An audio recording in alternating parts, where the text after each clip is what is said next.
എത്ര പേർക്ക് താല്പര്യമുണ്ട് ജാതികളുടെ ഇടയിൽ ഞാൻ നിന്നയായി മാറരുതെന്ന്? Praise the Lord. ഇനി ഇങ്ങോട്ട് നോക്കണമേ, എന്നെ നോക്കണം. എത്ര പേർക്ക് ആഗ്രഹമുണ്ട്, ദൈവമേ ഞാൻ ജാതികളുടെ ഇടയിൽ നിന്നയായി മാറരുത്? ഹല്ലേലൂയ, സ്തോത്രം. യോവേൽ പ്രവാചകൻ എന്ന് പറയുന്ന അന്ത്യകാലത്ത് സകല ജഡത്തിൻ്റെ മേലും ആത്മാവിനെ പകരും എന്ന് പ്രവചിച്ച ദൈവദാസൻ ഇവിടെ പറയുകയാണ്, ഇനി ഞാൻ ജാതികളുടെ ഇടയിൽ നിങ്ങളെ നിന്നയാക്കി വയ്ക്കുകയില്ല. ഹല്ലേലൂയ, സ്തോത്രം. നമ്മളെ ഏതൊക്കെ വിഷയത്തിലാണ് നമ്മളെ ദൈവമക്കൾ ജാതികളുടെ ഇടയിൽ നിന്നയാകുന്നത്? ഏതൊക്കെ വിഷയത്തിലാണ്? ഹല്ലേലൂയ, സ്തോത്രം ചെയ്യുന്നു. ഏതൊക്കെ വിഷയത്തിൽ നിന്നയാകും ദൈവമക്കളാ? പറഞ്ഞേ. ഒന്ന്, രോഗം വന്നാൽ നിന്നയാകും, ആവൂലേ? ദാവീദ് എന്നെ സുഖമില്ലാതെ കിടന്ന ആത്മീയനായ ദാവീദ് സുഖമില്ലാതെ കിടന്നപ്പോൾ ദാവീദിനെ നോക്കിക്കൊണ്ട് ആൾക്കാർ പറയുകയാണ്, ഇവൻ എപ്പോൾ ചത്ത് തീരും. എന്നാൽ കാണാൻ വരുമ്പോൾ എന്ത് ചെയ്യും? നല്ല കാര്യങ്ങൾ, അയ്യോ നീ ഓടിയതും അധ്വാനിച്ചതും ഒന്നും ദൈവം കണക്കെട്ടില്ലല്ലാടാ, നീ എന്തുമാത്രം ദൈവത്തിന് വേണ്ടി ഓടി, ഇതൊക്കെ പറയും. വെളിയിലിറങ്ങിച്ചത് നിന്നുകൊണ്ട് എന്താ പറയുന്നത്? ഇവൻ എപ്പം ചത്ത് തീരുമെന്ന് പറയും. ഇനി അടുത്ത് ക്ഷാമം. ഇത് എസ്കേൽ പറയുന്ന ഒരു കാര്യമാണ്. ക്ഷാമത്തിൻ്റെ നിന്ന. നമ്മൾ കൂടെ കൂടെ കടം വാങ്ങുന്നവരാണെങ്കിൽ നമ്മൾ നിന്ദിക്കപ്പെട്ടവരാ, അതിന് യാതൊരു തർക്കവും ഇല്ല. അല്ല, ഇത് അറിയാന്നുള്ള മുതലാളിമാരെന്ത് ചെയ്യുന്നു? ഈ സാബെന്നും ആ സാബെന്നും ഒക്കെ പറഞ്ഞ് കുറെ പെണ്ണുങ്ങൾക്ക് കുറെ പൈസയും കൊടുത്ത്, അല്ലേ? ഇവർക്ക് ചുമ്മാ കൊടുക്കും പോലെയാണ് ഇവിടെ ആർത്തിയോടെ അവരെ ഭർത്താക്കന്മാർ പറയും, നീ വാരടി 1 ലക്ഷം, നീ വാരടി 50,000, നീ വാരടി എന്നൊക്കെ പറയും. അത് നമ്മളെ വെട്ടിലാക്കുന്ന ഒന്ന്. 3, തലമുറ ഇല്ലെങ്കിലും, അല്ലേ? നിന്നയാ. 3 വിഷയവും വേദപുസ്തകത്തിൽ വ്യക്തമായിട്ട് എഴുതിയിട്ടുണ്ട്. 3 വിഷയം എഴുതിയിട്ടുണ്ട്. സംശയം ഉണ്ടെങ്കിൽ നിങ്ങൾ വായിച്ചു നോക്കാം. ഹല്ലേലൂയ, സ്തോത്രം ചെയ്യുന്നു. രോഗത്തിൻ്റെ വിഷയം പൗലൂസ് തന്നെ പറയുന്നു. ഗലാത്യ ലേഖനം 4-ാം അധ്യായം അതിൻ്റെ 14-ാം വാക്യം വായിക്കുമ്പോൾ, അല്ലെ, എൻ്റെ ശരീരത്തിൽ, ഗലാത്യ ലേഖനം 4:14,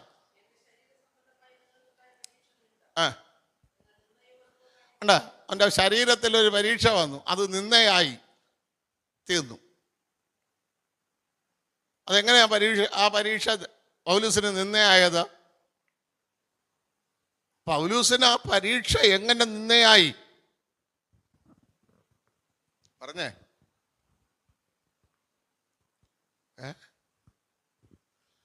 പൗലൂസിന് ആ പരീക്ഷ എങ്ങനെ നിന്നയായി? പൗലൂസ് കുതിരപ്പുറത്ത് അധികാരപത്രവുമായിട്ട് വരികയാണ്. എന്തെങ്കിലും പ്രൗഢിക്കോ ആരോഗ്യത്തിനോ എന്തെങ്കിലും കുറവുണ്ടോ? ഇല്ല. അവൻ നേരെ എവിടെ വീഴുന്നു? തറയിൽ വീഴുന്നു. തറയിൽ വീഴുന്നപ്പോൾ അവനെ ഇപ്പം കൈപിടിച്ച് നടത്തണമെങ്കിൽ ആൾ വേണം. നമ്മൾ ആരോഗ്യത്തിൽ നല്ല രീതിയിൽ വണ്ടിയിലൊക്കെ പോയി മറ്റുള്ളവരുടെ മുമ്പിൽ നെളിഞ്ഞൊക്കെ മസിലൊക്കെ കാണിച്ച് നെഞ്ചൊക്കെ വിരിച്ചു പോവുകയാണ്. പിറ്റേന്ന് നമ്മൾ ഹല്ലേലൂയ, സ്തോത്രം ചെയ്യുന്നു, ആശുപത്രി കിടക്കണമെന്ന് ആളുകൾ പറയാണ്. അവരെന്താ പറയുന്നത്? ഇന്നലെ നെഞ്ചും വിരിച്ച് പെയ്യപ്പോഴേ ഞാൻ കണക്ക് കൂട്ടി ഇവ എവിടെ കാണുമെന്ന്.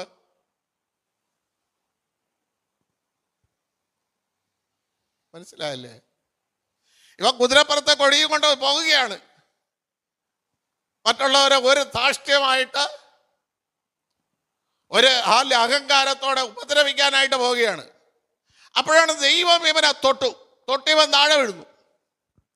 താഴെ വീഴുന്നു കഴിഞ്ഞപ്പോൾ ഇവനെ ഇപ്പം പിടിച്ചു നടത്തണമെങ്കിൽ 3 പേര് വേണം. എന്നിട്ട് ഇവ എവിടെ പോയി? നേർവീതിയിലുള്ള യൂദയുടെ വീട്ടിൽ പോയി. അപ്പൊ ആളുകൾ പറയാൻ തുടങ്ങി, ഇന്നലെ വരെ ഇവ അവരെ കാറി തുപ്പിക്കൊണ്ട് നടന്ന്, ഇപ്പൊ അവരെ വീട്ടിലാണ് ഇവ അഭയം. മനസ്സിലായ? ഇന്നലെ വരെ ബന്ധക്കോസുകാർ വേണ്ട ഇവന്. അവന് RC മതി, CSI മതി, മലങ്കര മതി, അത് മതി, ഇത് മതി, കോവില് മതി, പൂജാകർമ്മങ്ങൾ മതി.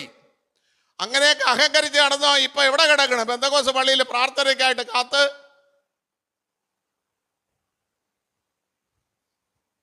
തന്നെ ഇനി ദൈവമക്കൾക്ക് രോഗം വന്ന ആൾക്കാർ പറയും, ഇന്നലെ വരെ അവൻ പറഞ്ഞ് മരുന്ന് കുടിക്കൂല, എനിക്ക് ദൈവമാണ് എല്ലാം. പക്ഷെ ഇപ്പൊ എവിടെ കിടക്കണ്? ജനറൽ ആശുപത്രിയിൽ തന്നെ. പ്രിയ ദൈവമക്കളെ, ഇത് നിങ്ങളൊന്നും വിട്ടില്ല. ഇവിടെ പൗലൂസ് പറയുകയാണ്, എന്റെ ശരീരത്തിൽ ഒരു പരീക്ഷ വന്നപ്പോൾ അത് രോഗമായി, അത് നിന്ദയായി മാറി.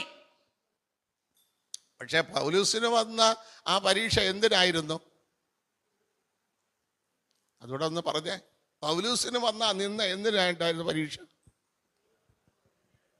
ഓ,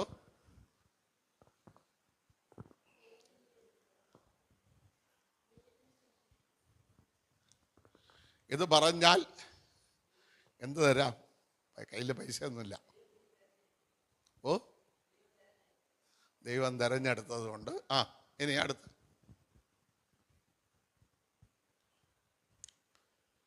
പലരും അരമുറി സുവിശേഷമായിട്ട് നടക്കുകയാണ്. പലരും 10% ആത്മാവിൽ എന്ത് ചെയ്തുകൊണ്ടിരിക്കുകയാണ്? ആരാധിച്ചുകൊണ്ടിരിക്കുകയാണ്. അത് അറിവിൽ നിന്ന്. പൗലൂസിന് എന്തറിയാം? ന്യായപ്രമാണം മുഴുവനും അരച്ച് കലക്കി കുടിച്ച മനുഷ്യനാണ് പൗലൂസ്. അരമുറി പിടിച്ചു വച്ചിരിക്കുക. പക്ഷേ പൗലൂസിന് വന്ന ഈ സുവിശേഷത്തിൽ, ഈ പരീക്ഷയിൽ അനന്യാസ് ചെന്ന് നിന്നുകൊണ്ട് പൗലൂസിനോട് പറയുന്ന വാക്യം ഇങ്ങനെയാണ്: ശൗലേ സഹോദര, നിന്റെ വഴിയിൽ വന്ന കർത്താവ് എന്നെ ഇവിടെ അയച്ചിരിക്കുന്നത് നീ പരിശുദ്ധാത്മ പൂർണ്ണരാകാൻ. എന്താകാൻ? അപ്പൊ ഇവന്റെ കയ്യിൽ ഉണ്ടായിരുന്നത് അറിവിന്റെ ആത്മാവ്, ഗമാലിയന്റെ കീഴിലുള്ള ആത്മാവ് തന്നെ, ന്യായപ്രമാണത്തെ അരച്ച് കലക്കിയ ആത്മാവ്. ഈ ആത്മാവല്ല നിനക്കിരിക്കേണ്ടത്. പരിശുദ്ധാത്മ പൂർണ്ണനാകണം. നമുക്കൊക്കെ പറഞ്ഞ ചില ബലഹീനതകൾ ഇതാ. എന്തിനു വേണ്ടി? ഇപ്പൊ ഇരിക്കുന്ന 10-20% ഇവിടെ നിന്ന് എന്ത് ചെയ്യണം? 100-ലേക്ക് വരണം. 100-ലേക്ക് വരണമെങ്കിൽ നിന്റെ ഈ അഹങ്കാരത്തിന്റെ പോക്ക് കൊണ്ട് പറ്റൂല. മനസ്സിലായ? ഇതാണ് ഈ വന്ന പരീക്ഷ. അത് ശരീരത്തിൽ കൊടുത്തു. ശരീരത്തിൽ കൊടുത്തപ്പോൾ പൗലൂസിന് മനസ്സിലായി, എൻ്റെ മിടുക്കുകൊണ്ട് ഒരു കാര്യവും ഇല്ല. എൻ്റെ മേലൊരു ആത്മാവ് വന്ന് അതിൻ്റെ പൂർണ്ണതയിൽ ഞാൻ ആയാൽ മാത്രമേ. അപ്പൊ രണ്ടാമത് എന്തിനാണ് ഈ പരീക്ഷ വന്നത്?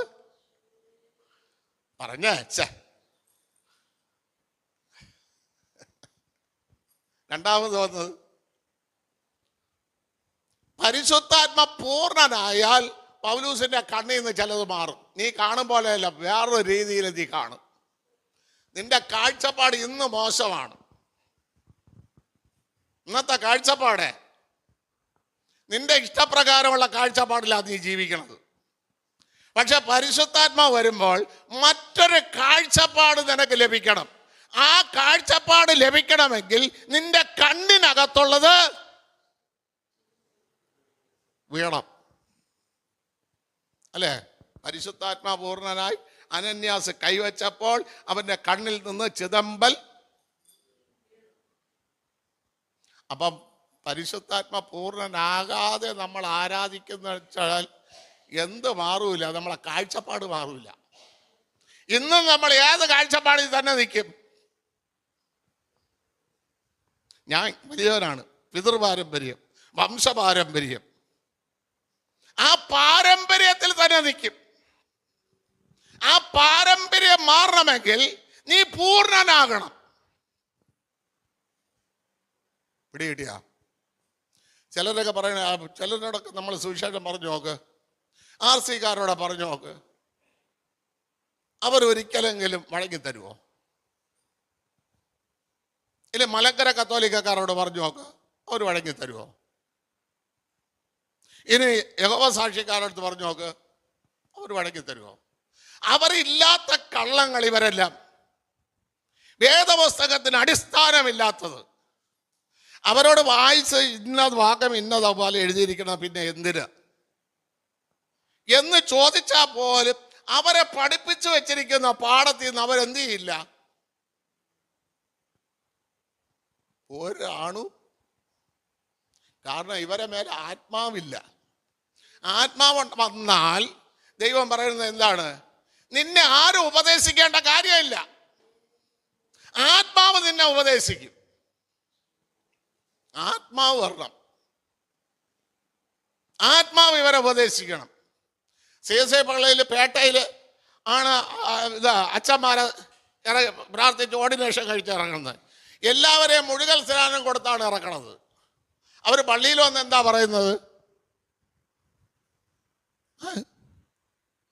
ഏതെങ്കിലും CSI പള്ളിയിൽ അച്ഛന്മാർ മുഴുകൽ സ്നാനത്തിന് കൊണ്ടുപോയിട്ടുണ്ടോ? പക്ഷെ അവന്മാരെല്ലാം സ്നാനപ്പെട്ടാണ് ഇറങ്ങുന്നത്. കാരണം അവർക്ക് വേദപുസ്തകമല്ല, അവർക്കൊരു പഠന പുസ്തകമുണ്ട്. അത് വെച്ച് അവർ ശുശ്രൂഷിക്കുന്നു, അതിനെ മടക്കി വയ്ക്കുന്നു. RCക്ക് ഒരു പുസ്തകമുണ്ട്, യഹോവ സാക്ഷിക്കാർക്ക് ഒരു പുസ്തകമുണ്ട്, അതാണ് അവരെ പഠിപ്പിക്കുന്നത്, വേദപുസ്തകമല്ല. വിശുദ്ധ വേദപുസ്തകം പഠിച്ചാലേ അതിലുള്ള ആത്മാവ് അവരിൽ വരൂ. അങ്ങനെ ആത്മാവ് വന്നാൽ ഞാൻ പറയുന്നതിനെ അവർ ശോധന ചെയ്യും, നിങ്ങൾ പറയുന്നതിനെ ശോധന ചെയ്യും, ഇത് ശരി തന്നെയോ എന്ന് നോക്കും. അപ്പൊ ചില പരീക്ഷകൾ നമുക്ക് വരുന്ന എന്തിനാണ്? ഇതേപോലുള്ള കാര്യങ്ങൾ ജീവിതത്തിൽ മാറാൻ. ഇനി പൗലോസിന് ആത്മാവെല്ലാം വന്നു, എന്നിട്ട് രോഗം വന്നില്ലേ? എന്ത് രോഗം വന്നു? ഒരു ശൂലം. എന്തിനു കൊടുത്തത്? അപ്പം പൗലോസിന് നീളമില്ലേ? പരിശുദ്ധാത്മാവ് വന്നിട്ട് നീളിക്കുന്നവരില്ലേ? എന്തിനാണ് എൻ്റെ സൗണ്ട്? ഞാൻ പ്രസംഗിച്ചാൽ, ഞാൻ ജ്ഞാനം പറഞ്ഞാൽ, ഞാൻ പ്രസംഗിച്ചാൽ എൻ്റെ ജ്ഞാനത്തിൽ പ്രസംഗിക്കാൻ ആരുമില്ല, ഇല്ലേ? നിങ്ങളല്ലേ അത്? ഹല്ലേലൂയ, സ്തോത്രം. ആ നിങ്ങളും വന്നപ്പോൾ ഒരു ശൂലം കൊടുത്തു. ശൂലം കൊടുത്തപ്പോൾ പൗലൂസ് എന്താ പറഞ്ഞത്? മാറാൻ വേണ്ടി പ്രാർത്ഥിച്ച 3 ദിവസം പ്രാർത്ഥിച്ച് ശരി പോട്ടെ. അപ്പൊ പിന്നെ പിന്നെ പിന്നെ പെട്ടെന്ന് പറ, ബാക്കി ഇവിടെ ക്ഷാമത്തിന്റെ കാര്യമോ പിന്നെ ദൈവം പറഞ്ഞു എൻ്റെ കൃപ നിന്റെ ബലഹീനതയിൽ തികഞ്ഞു വരും. പിന്നെ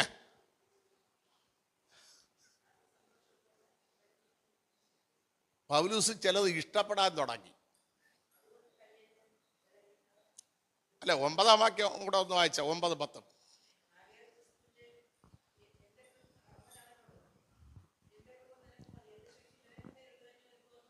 ആ ആ ആ ആ കണ്ടാ? അപ്പൊ ഇതുവരെ അവൻ എന്ത് ചെയ്തിട്ടില്ല? ഒരു ബുദ്ധിമുട്ട് സഹിക്കാൻ ഇഷ്ടപ്പെട്ടിട്ടില്ല. പിടികിട്ടിയ? ഒരു ഉപദ്രവവും എനിക്കുണ്ടാവരുത്, പ്രാർത്ഥിക്കുന്ന എനിക്ക് ഒരു ഉപദ്രവവും. ഇതൊക്കെയാ ചിന്ത. ഈ ചിന്തക്കാണ് ദൈവം തിരിച്ചടി കൊടുക്കുന്നത്. ഞാനൊരു ബുദ്ധിമുട്ടും അനുഭവിക്കരുത്, ഒരു ഉപദ്രവവും അനുഭവിക്കരുത്. പക്ഷെ ഈ ശൂല കർത്താവ് അങ്ങോട്ട് വെച്ചു കൊടുത്തപ്പോ അവൻ തന്നെ പറയുകയാണ്, ഇതെല്ലാം ഞാൻ ഇഷ്ടപ്പെടുന്നു. എനിക്ക് ഒന്ന് മതി, നിന്റെ കൃപ എൻ്റെ മേൽ നിന്നാ മതി. പ്രിയ ദൈവമക്കളെ, ഇതേപോലെ ചില രോഗങ്ങൾ വഹിച്ച് നടക്കണവരുണ്ട്. അവർ പറയണത്, അയ്യോ ഇനി ഇങ്ങനെയൊക്കെ പോവുള്ളൂ. ഞാനും അങ്ങനെയൊക്കെ തന്നെ ചിന്തിച്ചു കേട്ടോ. ഈ കുറച്ച് ദിവസങ്ങൾക്ക് മുമ്പ് വരെയും ഇനി വയസ്സ് 62 ഇനി എന്തര്. അപ്പോൾ ഈയിടയ്ക്ക് വിസി ചെറിയ മാസ്റ്റർ പറഞ്ഞ് 74 എന്ന് പുള്ളിക്ക്. എന്നെക്കാളും 12 വയസ്സിന് മുമ്പ്. പുള്ളിക്ക് ഒരു കുഴപ്പമില്ല. രാജ്യം വിട്ട് രാജ്യങ്ങളിലേക്കും ദേശം വിട്ട് ദേശങ്ങളിലേക്ക് റെസ്റ്റില്ലാതെ ശുശ്രൂഷിക്കണം. അപ്പൊ ഇതിന്റെ രഹസ്യം എന്താണെന്ന് പുള്ളിയോടുള്ള അസൂയ ഉണ്ടല്ലോ, സത്യമായിട്ടല്ല അസൂയ ഉണ്ടല്ലേ. എനിക്ക് ഭയങ്കര ഇഷ്ടമുള്ള ഒരു മനുഷ്യനാണ് വിസി ചെറിയ പാസ്റ്റർ. അപ്പൊ ഇതിന്റെ രഹസ്യം, 74 വയസ്സായ അദ്ദേഹം ഈ നിലവാരത്തിൽ ശുശ്രൂഷിക്കുന്നു. എന്തുകൊണ്ട് 62 ഞാനിവിടെ ചുരുണ്ട് കിടക്കണ്?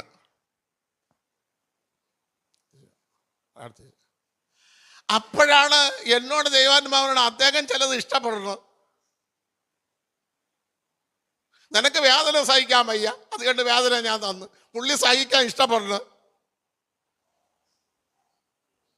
നിന്നെ ആരെങ്കിലും അടിക്കാൻ വന്നാൽ നീ വാടാന്ന് പറഞ്ഞു വിളിക്കും. പുള്ളി അടികൊണ്ട് റോട്ടിൽ കിടന്ന്. മനസ്സിലായ നിങ്ങൾക്ക്? പുള്ളി സകലത് ഇഷ്ടപ്പെട്ടു.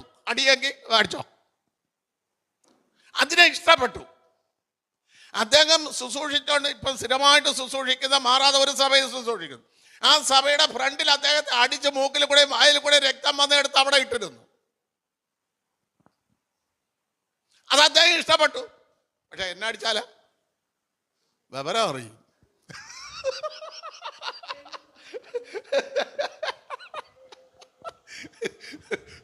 മനസ്സിലായില്ലേ? ഇതൊക്കെ എന്നെ ദൈവം പഠിപ്പിച്ചിട്ട് ഒരു രാത്രി ഞാൻ പറഞ്ഞു, കർത്താവേ ഞാൻ ഇഷ്ടപ്പെടാം. അടി അങ്ങ് അടി കൊള്ളാം. ഈ ആഴ്ച പോയി ചെക്കപ്പ് ചെയ്തപ്പോൾ രോഗമൊന്നുമില്ല. എല്ലാം നോർമലിൽ നിൽക്കണ്. അപ്പൊ എന്ത് ഞാൻ ഇഷ്ടപ്പെട്ടില്ല? ഇനിയിപ്പോ ആശുപത്രിയിലെ ഡോക്ടർമാർ ചികിത്സിച്ചാൽ ശരിയാവുമോ? അവര് പറയും ഇത് ഞാൻ കണ്ടില്ല, വേറൊരു ചെക്കപ്പ് ചെയ്യും. അത് ചെക്കപ്പ് ചെയ്തിട്ട് അവർ പറയും ഇത് ഞാൻ കണ്ടില്ല, നീ അതൊന്ന് ചെക്ക് ചെയ്തു. ചുമ്മാ പൈസയും നമ്മുടെ ശരീരവും എല്ലാം പൊയ്ക്കൊണ്ടിരിക്കണതല്ലാതെ നീ ചിലത് താഴ്മപ്പെട്ട് ഇഷ്ടപ്പെട്. സത്യമായിട്ട് ഷുഗറിന്റെ റിസൾട്ട് നോക്കിയപ്പോൾ അവർ പറയുകയാണ്, ഏത് രോഗിക്കും 5 വരും. റൗണ്ട് നോക്കുമ്പോഴേ 5ന് മുകളിലോട്ട് വരും. എനിക്ക് 3 ഉള്ളൂ. ഇനി മധുരമൊക്കെ കഴിക്കണം, പെട്ടെന്ന് കഴിച്ചോളായി. നിങ്ങളത് ആലോചിച്ച് നോക്ക്.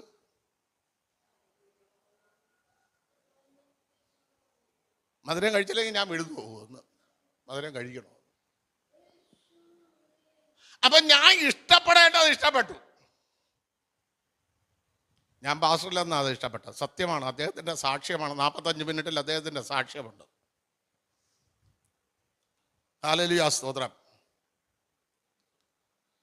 അദ്ദേഹം പറഞ്ഞു, ഇനി ഞാൻ കുറച്ച് ദിവസം കൂടെയൊക്കെ പ്രസംഗിക്കുള്ളൂ. അതിൻ്റെ പ്രായം എത്തി 74, 80 വരെ.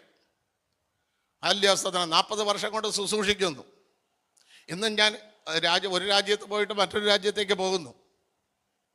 കാരണം നമ്മുടെ നിഗളമാണ്, നമ്മുടെ താഴ്മയില്ലായ്മയാണ് അതേപോലെ പോകാൻ പറ്റാത്തത്.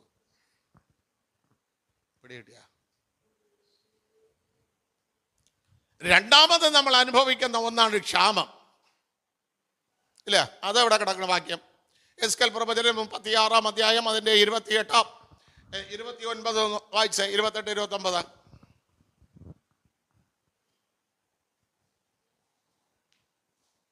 36, 28, 29.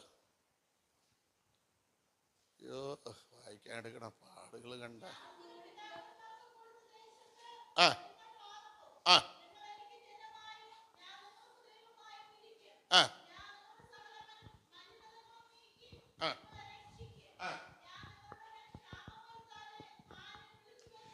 മതി.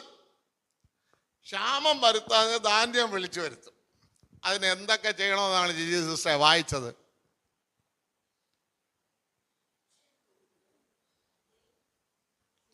പറ. 1, പിതാക്കന്മാർക്ക് കൊടുത്ത ദേശത്ത് നീ പാർക്കണം.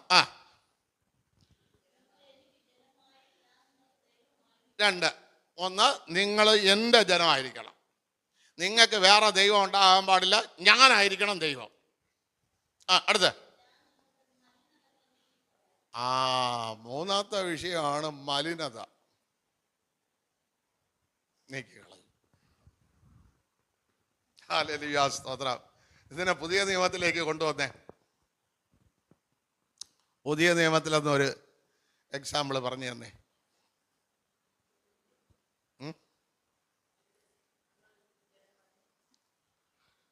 ക്ഷാമം മാറ്റണ രീതി പറഞ്ഞു തന്നെ. അതാണ് എൻ്റെ കാര്യം. പുതിയ നിയമത്തിൽ കൊണ്ടുപോവാ.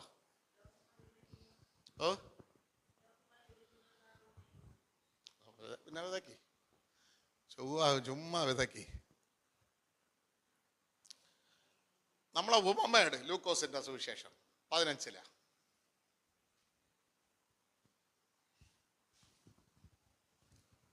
അതിൻ്റെ ആദ്യമാര് രണ്ട് മക്കള്. അപ്പ എനിക്ക്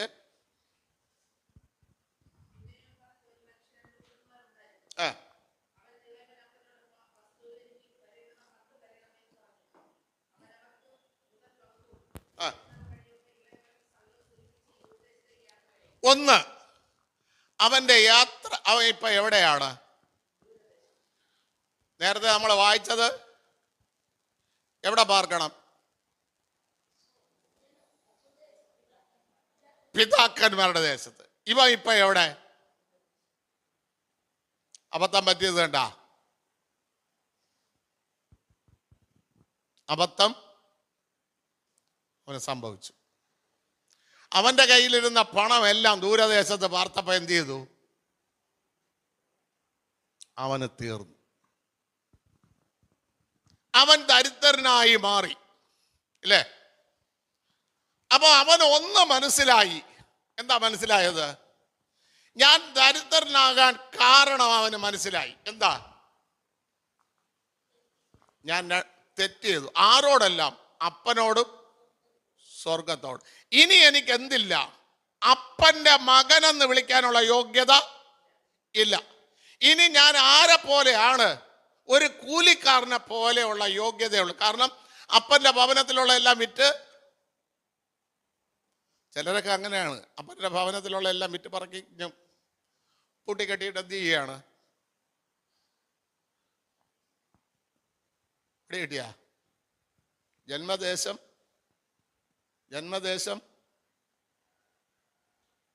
പറ. ജന്മദേശം. ന്യായപ്രമാണത്തിലൊരു വാക്ക് പറ. ജന്മം വിൽക്കാൻ പാടില്ല. പിതൃപാരമ്പര്യമായി കിട്ടിയിരിക്കുന്ന വസ്തു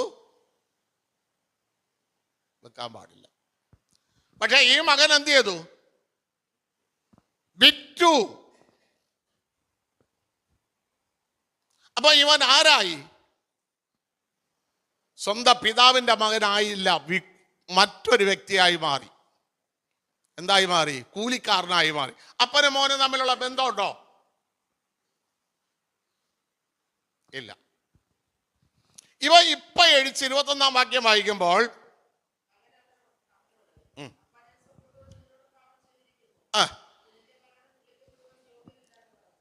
നോക്കണമേ, അവൻ വന്ന് കുറ്റ ഏറ്റു പറഞ്ഞു.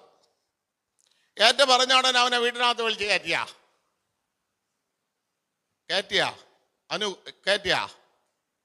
ഗീത സിസ്റ്റർ വീട്ടിനകത്ത് വലിച്ച് കയറ്റിയാ. ഇനി അവൻ്റെ മലിനത നീക്കണം. തന്നെ തന്നെ ക്ഷാമമുണ്ടാ? എല്ലാവർക്കും ക്ഷാമമുണ്ടാ? മലിനത നീക്കണം. നമ്മൾ പലപ്പോഴും ഏറ്റു പറയും, പക്ഷെ എന്ത് ചെയ്തിട്ടില്ല? മലിനത നീക്കിയിട്ടില്ല. ഒന്ന്, വസ്ത്രം. പുറമേ ഉള്ളവർ കാണുന്ന ജീവിത ശൈലി മാറ്റണം. തന്നെ പുറമേ ഉള്ളവർ കാണുന്ന ഒരു ജീവിത ശൈലിയുണ്ട്. നീ ബന്ധക്കോസുകാരനാണെന്ന്, നീ ദൈവവചനം പ്രമാണിക്കുന്നവനാണെന്ന്, ദൈവവചനം അനുസരിക്കുന്നവനാണെന്ന് എന്ന ജീവിത ശൈലിയിലേക്ക് വരണം. ആദ്യം അവൻ എന്തോ എടുത്തു?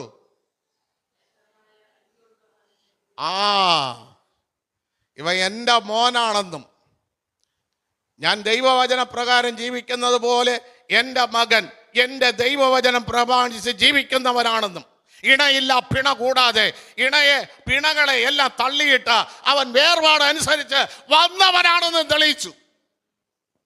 ഇല്ലേ? മറ്റവരോടെ ഉണ്ടായിരുന്നപ്പോഴുള്ള ഡ്രസ്സ് പറ, അപ്പം കൊടുത്ത ഡ്രസ്സാണ്? അനുവിട്ടിരിക്കുന്ന അപ്പം തന്ന ഡ്രസ്സാണ്? ലളിത സിസ്റ്റർ ഇട്ടിരിക്കുന്ന അതാണ്? പറ. ആദ്യം മലിനത നീക്കുക. നീ ബന്ധക്കോസി അറിയണത് ദൈവവചനം അനുസരിക്കുന്നവളാണെന്ന് വരട്ടെ.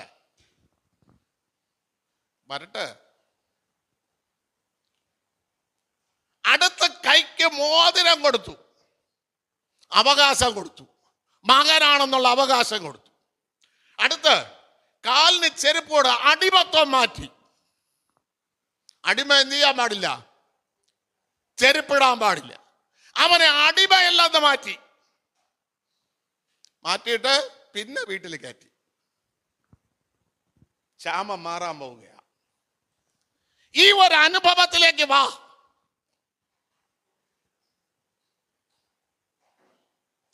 ദൈവത്തിന് നിന്റെ ക്ഷാമത്തെ മാറ്റിത്തരാൻ ആഗ്രഹമുണ്ട്.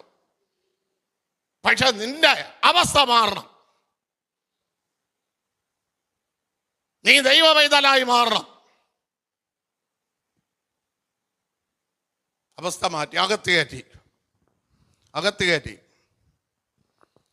കയറ്റിയിട്ട് പറയുകയാണ്, താടിപ്പിച്ച കാളക്കുട്ടി ആർക്കണം.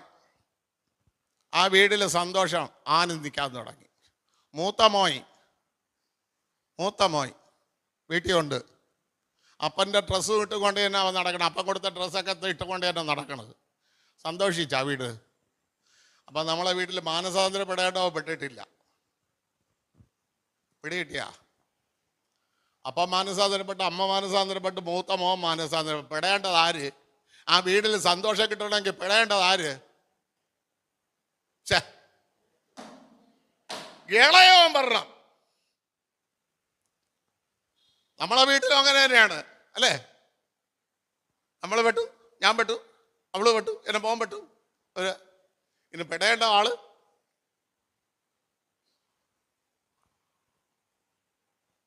പെടേണ്ട ആള് പെട്ടാൽ വീട്ടിൽ സന്തോഷം.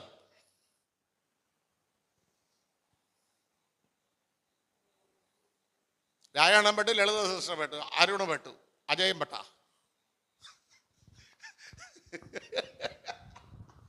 പെടേണ്ട ആള് പെടണം. വീട്ടിനകത്ത് സന്തോഷം വരണമെങ്കിൽ മൂത്തവൻ മാനസാന്തരപ്പെട്ടിട്ട് കാര്യമില്ല, മൂത്തവൻ വസ്ത്രം ഇട്ടിട്ട് കാര്യമില്ല. പക്ഷെ ദൈവം ആഗ്രഹിക്കുന്ന ഇളയ മോന. ഇന്നും അവൻ മരിച്ചു കിടക്കുക. അവൻ ഇതുവരെ മാനസാന്തരപ്പെട്ടം ചെയ്തിട്ടില്ല. പിടികിട്ടിയ? ഒരു വീട് മൊത്തം ക്ഷാമത്തില് പോലെ സന്തോഷം നഷ്ടപ്പെട്ട് കിടക്കുന്നതിന് കാരണം മാനസാന്തരപ്പെടേണ്ടവൻ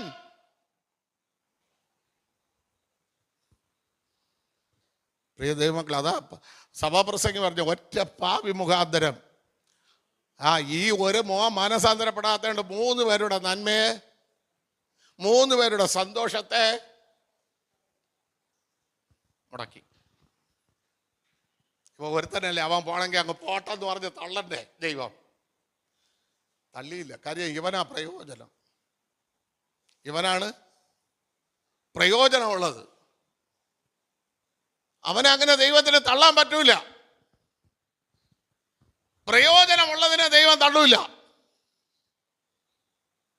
ദൈവം പറഞ്ഞേട്ടാ, ഇവൻ മരിച്ചവനായിരുന്നു, പക്ഷെ ഇവൻ ജീവിച്ചു, മറ്റവൻ ജീവിച്ചിരുന്നെന്ന് പറഞ്ഞിട്ട് ഒരു പ്രയോജനവും ഉണ്ടാ? അവ അപ്പൻ്റെ കിട്ടണ എല്ലാം അടിച്ചു മാറ്റി എന്ത് ചെയ്തുകൊണ്ടിരിക്കുകയാണ്?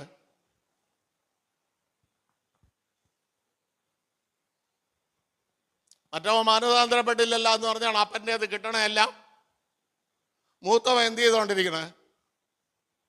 അടിച്ചു മാറ്റിക്കൊണ്ടിരിക്കണം. അല്ലെങ്കിൽ ഇത്രയും ദിവസം കിടന്ന് തിന്നവായി അവന് വേണ്ടി ഒരാട് അർത്ഥപ്പം പിണങ്ങുമോ? എൻ്റെ സഹോദരന്മാർ വീട് വിട്ട് പെയ്യവനല്ലേ, അവൻ വന്ന് ഒരാടല്ലേ അർത്ഥത്, നമുക്ക് സന്തോഷിക്കാമെന്ന് പറഞ്ഞ് നിൽക്കേണ്ട ഭായി. അവൻ മാനസാന്തരപ്പെട്ട് വന്ന് ഇനി അപ്പൻ എല്ലാം ആക്ക് കൊടുക്കും, അവന് കൊടുക്കും. ഇത് മനസ്സിലാക്കിയപ്പോ ഇവ എവിടോട്ട് പോയി? വീട്ടിൽ പോലും കയറാതെ പുറകോട്ട് പോയി. അപ്പൊ അവന്റെ മാനസാന്തരം നന്മയ്ക്ക് വേണ്ടിയുള്ളതല്ലായിരുന്നു. അനു അങ്ങനല്ലേ? നന്മയ്ക്ക് വേണ്ടിയുള്ള മാനസാന്തരമല്ലേ? ചില കുടുംബങ്ങൾ അനുഭവിക്കുന്ന ക്ഷാമം ഇതാ. മാനസാന്തരപ്പെടേണ്ടവ എന്ത് ചെയ്തില്ല?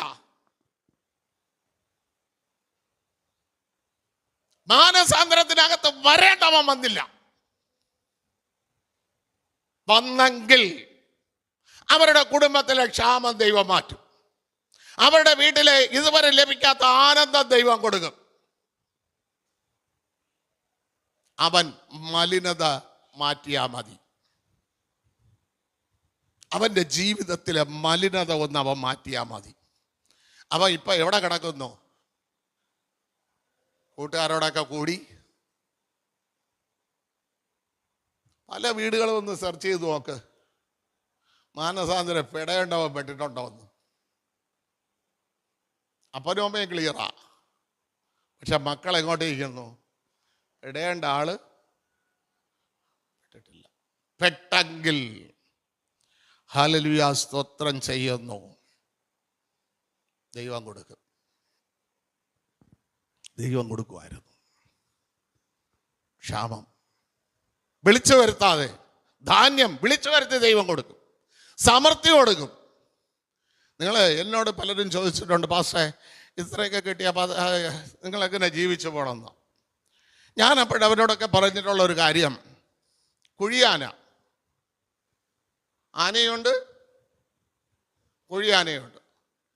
കുഴിയാന എവിടെ നിന്ന് ആഹാരം ഉണ്ടാക്കുന്നത്? അത് കിടക്കണിടത്തുനിന്ന്, ഇല്ലേ? അതാരെയെന്തെങ്കിലും പിടിച്ചു പറിക്കാൻ പോണാ?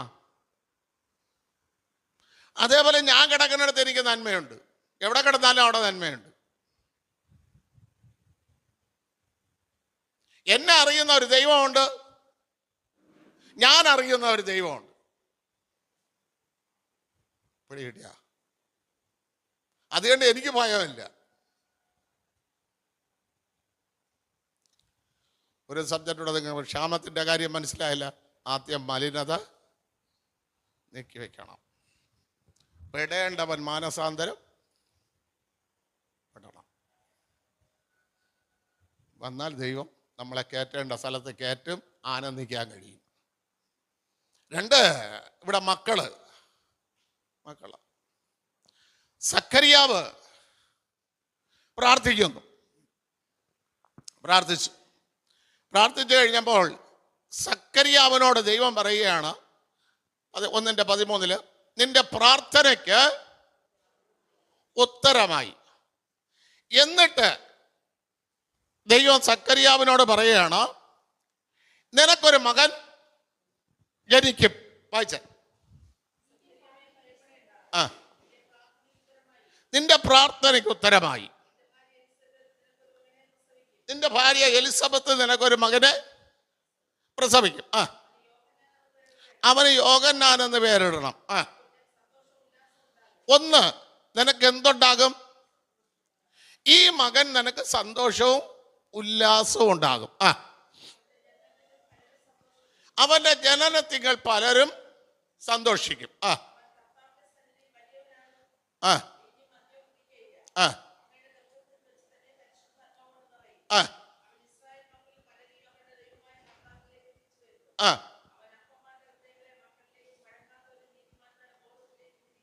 ആ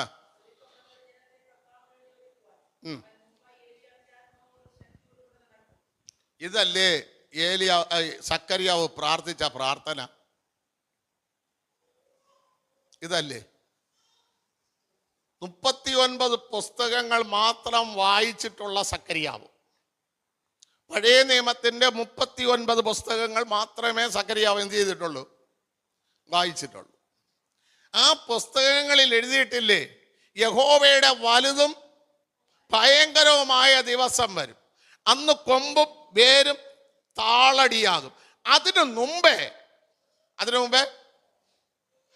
മുമ്പേ ഞാൻ ഏലിയാവിനെ അയക്കും. എഴുതിയിട്ടുണ്ടോ? മലാക്കി 4:5-6 വാക്യം ഒന്ന് വായര്.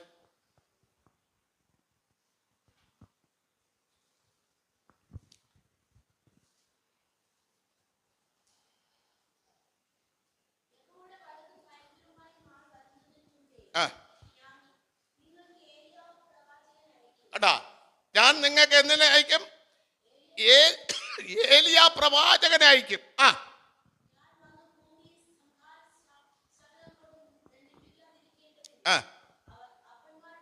കേട്ടാ, ഞാൻ ഭൂമിയെ ദണ്ഡിപ്പിക്കാതിരിക്കേണ്ടതിന് അവൻ അപ്പന്മാരുടെ ഹൃദയം മക്കളിലേക്കും മക്കളുടെ ഹൃദയം അപ്പന്മാരിലേക്കും നിരപ്പിക്കും. അപ്പൊ സക്കറിയാവിന്റെ പ്രാർത്ഥന ഉണ്ടാ, എനിക്കൊരു മകനെ തരുന്നെങ്കിൽ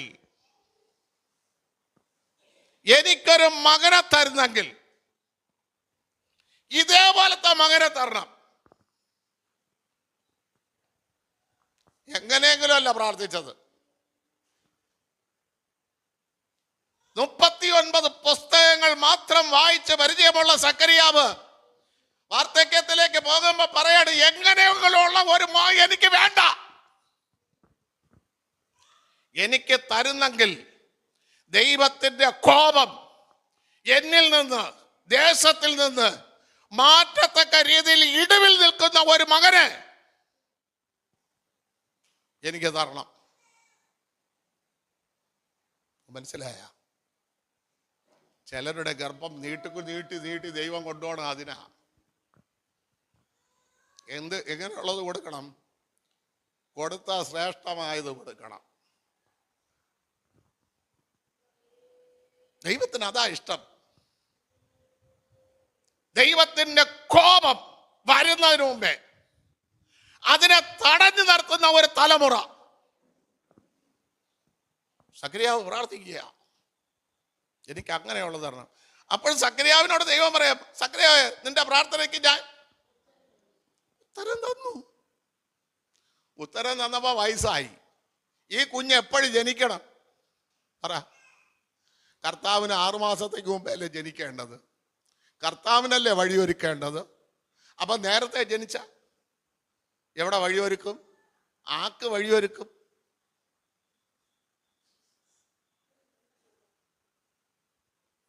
നമ്മൾ പ്രാർത്ഥിക്കുമ്പോൾ ഹല്ലേലൂയ സ്തോത്രം, നമ്മൾ തലമുറ ജനിക്കാൻ നീളുമ്പോൾ നമ്മൾ മനസ്സിലാക്കണം, എവിടെയെങ്കിലും വേദപുസ്തകത്തിൽ അങ്ങനെ നീട്ടി കൊണ്ടുപോകുന്നതിന് കാരണമുണ്ടോ?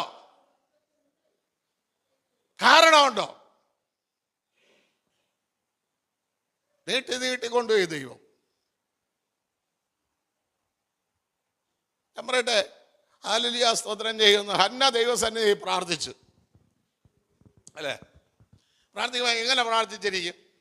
ഹന്ന പള്ളിയിൽ വന്നപ്പം കാണാം, അവിടുത്തെ പുരോഹിതൻ എന്താ പറഞ്ഞത്? നിന്റെ വീഞ്ഞ് ഇറങ്ങട്ടെ. അവിടെ പുരോഹിതൻ എന്ത് പോയി?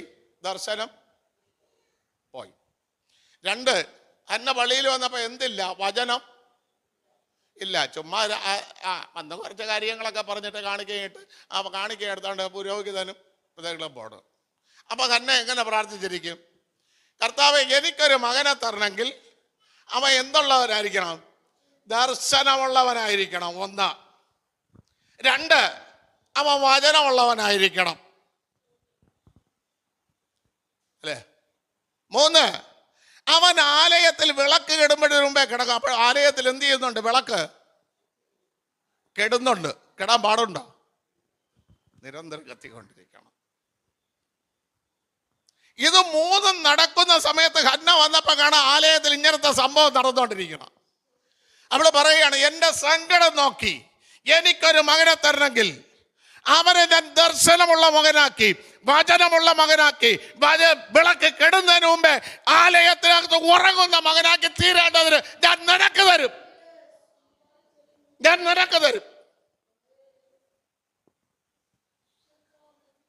എന്റെ സങ്കടം കാണണം. പ്രിയ ദൈവമക്കളെ, തലമുറയെ കൊടുക്കുന്ന അമ്മമാരുടെ സങ്കടമാണ്. അതെങ്ങനെയുള്ളത് കൊടുത്താലും അമ്മമാരുടെ സങ്കടം കണ്ടിട്ടാ തലമുറയെ കൊടുക്കുന്നത്. അമ്മയുടെ സങ്കടവും അപ്പൻ്റെ പ്രാർത്ഥനയും.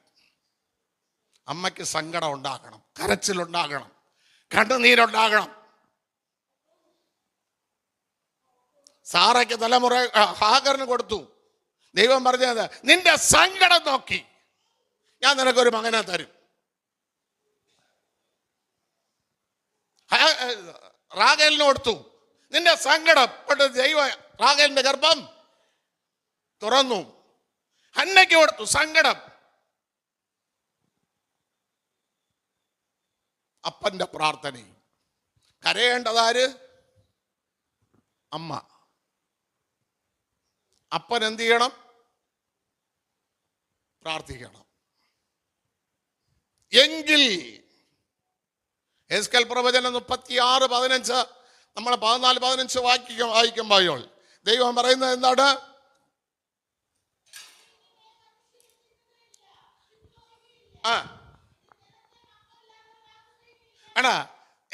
എന്റെ ജനത്തെ ഇനി മക്കളില്ലാത്തവരാക്കില്ല. ഈ 2 അനുഭവം വരട്ടെ. അമ്മയ്ക്ക് സങ്കടം വരട്ടെ, അപ്പന് പ്രാർത്ഥന വരട്ടെ.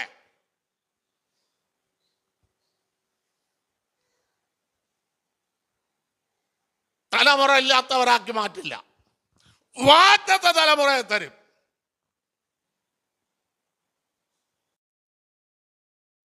എന്ത് തലമുറ? വാഗ്ദത്ത തലമുറയെ തരും. പക്ഷെ ഇത് രണ്ടും നിങ്ങളുടെ ജീവിതത്തിൽ ഉണ്ടാകണം. ഇത് 3 കാര്യവും നിന്നയാ. യോവേൽ പറയുന്നു, ഈ നിന്നയെ ഞാൻ നീക്കിക്കളയും. ഇത് 3 നിന്ദകളാ. ഇതിനെ ഞാൻ നീക്കിക്കളയും. 1 രോഗം, 2 ക്ഷാമം, 3 തലമുറ. ഈ 3 നിന്നയും നീക്കാൻ ദൈവം വിശ്വസ്തന. ഇന്ന് പകൽക്കാലം ആരെല്ലാം ഈ നിന്ന മാറണമെന്ന് ആഗ്രഹിക്കുന്നുണ്ട് നമ്മുടെ സഭയിൽ? ഹല്ലേലൂയ, സ്തോത്രം. ഒന്നല്ലെങ്കിൽ മറ്റൊരു നിന്ന അനുഭവിക്കുന്നവരല്ലേ നമ്മളെല്ലാവരും? ആണോ? എങ്കിൽ ദൈവത്തോട് പറ, ദൈവമേ, എൻ്റെ നിന്നയെ, ഞാൻ അനുഭവിക്കുന്ന നിന്നയെ, ക്ഷാമമാണെങ്കിൽ ക്ഷാമം, രോഗമാണെങ്കിൽ രോഗം, ഹല്ലേലൂയ, സ്തോത്രം ചെയ്യുന്നു.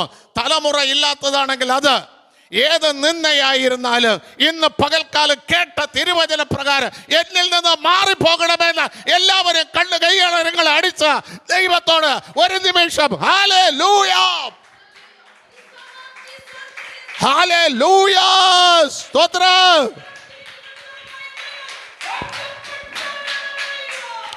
വാഗ്ദത്തങ്ങളിൽ വിശ്വസ്തനായ നമ്മുടെ കർത്താവ്. ഹല്ലേലൂയ. വാക്ക് പറഞ്ഞാൽ മാറാത്തവൻ. ഹല്ലേലൂയ, സ്തോത്രം. നാളെ ശമരിയയിൽ ഹല്ലേലൂയ, സ്തോത്രം, ക്ഷാമമില്ലാതെ നന്മ കൊയ്യുമെന്ന് എലിസ പറഞ്ഞത് അതേപോലെ ദൈവം നിവർത്തിച്ചെങ്കിൽ ഇന്ന് പകൽക്കാലം കേട്ട തിരുവചനം നിങ്ങളുടെ ജീവിതത്തിൽ നിവർത്തിയായി മാറട്ടെ.